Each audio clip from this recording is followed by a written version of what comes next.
जय श्री कृष्ण भक्तों फाल्गुन मास के कृष्ण पक्ष के चतुर्थी व्रत की कथा।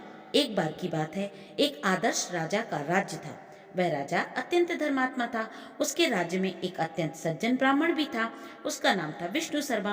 विष्णु शर्मा के 7 पुत्र थे। वे सातों अलग अलग रहते थे।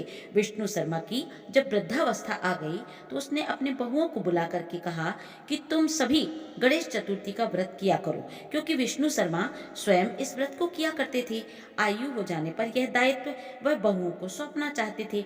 जब उन्होंने बहुओं से इस व्रत को करने को कहा तो बहुओं ने उनकी आज्ञा का पालन नहीं किया, उनकी बात का अपमान कर दिया। अंत में धर्मनिष्ठ उनकी छोटी बहू, उसने ससुर की बात मान ली।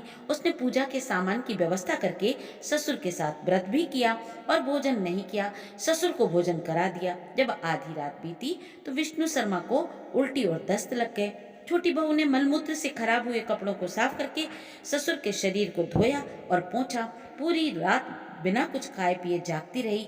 व्रत के दौरान रात्रि में चंद्रोदय पर स्नान कर फिर से श्री गणेश की पूजा भी की, विधिवत पारण किया। विपरीत स्थिति में भी अपना धैर्य नहीं खोया। पूजा और ससुर की सेवा दोनों श्रद्धा भाव से करती रही। गणेश जी ने उन दोनों पर अपनी कृपा की। अगले दिन से ही ससुर का स्वास्थ्य ठीक होने लगा और छोटी बहू का घर धन धान्य से परिपूर्ण हो गया। फिर तो अन्य बहुओं को भी इस प्रसंग से प्रेरणा मिली और उन्होंने अपने ससुर से क्षमा मांगते हुए फाल्गुन कृष्ण संकष्टी चतुर्थी का व्रत किया और साल भर आने वाली हर चतुर्थी का व्रत करने का शुभ संकल्प भी ले लिया। श्री गणेश की कृपा से सभी का स्वभाव सुधर गया और सभी के घर धन धान्य से भर गए।